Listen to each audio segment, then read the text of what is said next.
Hey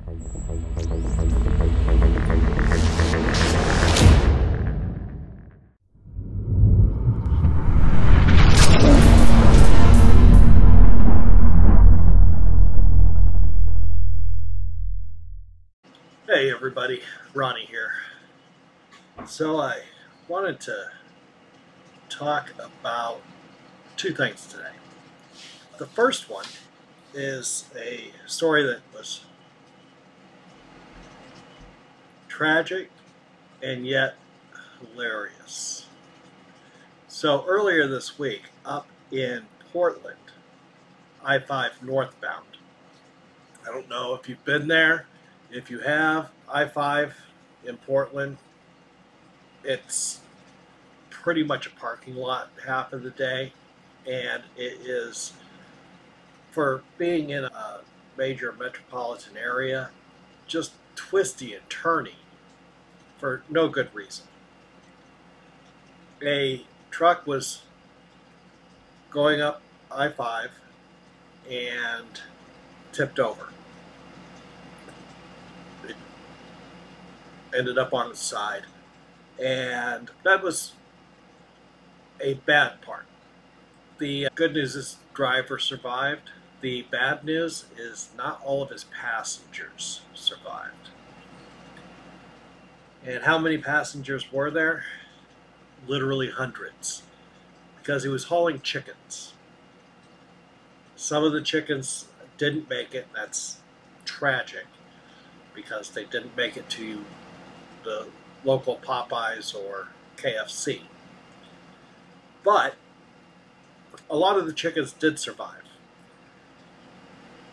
And of course their cages were destroyed. And so the Portland police, Oregon State Troopers, Animal Control, I guess just about everybody, got to spend hours chasing chickens on the freeway. Then of course they had to get them all caged back up, get the new cages, get the cages onto a flatbed so that they could get, so everything could get moved on. Like I said, it's not a good story. It's got some tragedy in it. It does have the good part that the driver is going to make it, and the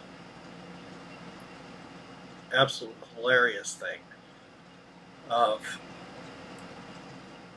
all of those chickens running everywhere, all over the freeway, being chased by cops. That is just the picture I want in my head. The downside, the real downside, is it took the terrible traffic situation that Portland's freeways are normally and just destroyed those for hours. The other thing I wanted to talk about was the underride rails situation.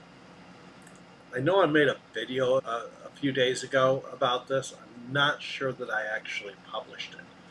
Smart Trucking made a fantastic video about this situation, and I strongly suggest everyone goes over and watches it. He did a much better job than I ever could. And it's one of those situations where, you know, as much as I disagree with him on some things, this is one that I absolutely do agree with.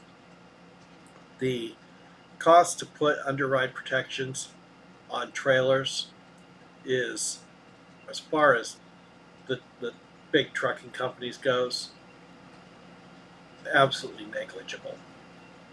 But they're fighting it over cost. OOIDA is also fighting against this,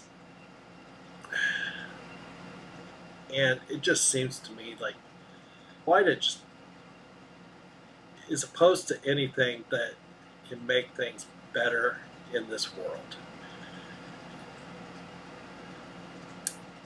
The fact of the matter is that so many accidents happen because there's no override guards or underride guards on the trailers.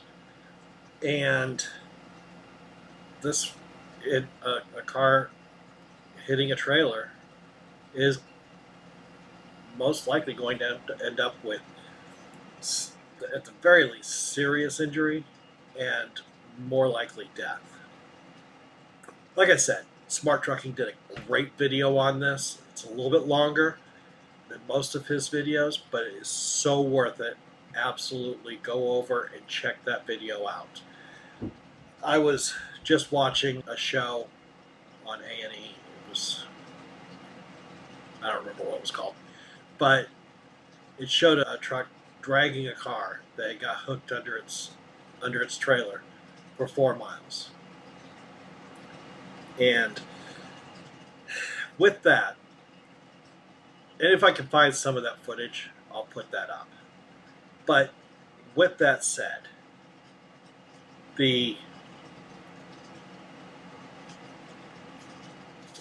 however it happened, it might have been the four-wheeler's fault that it happened, but it's the trucker's fault the 4 miles happened.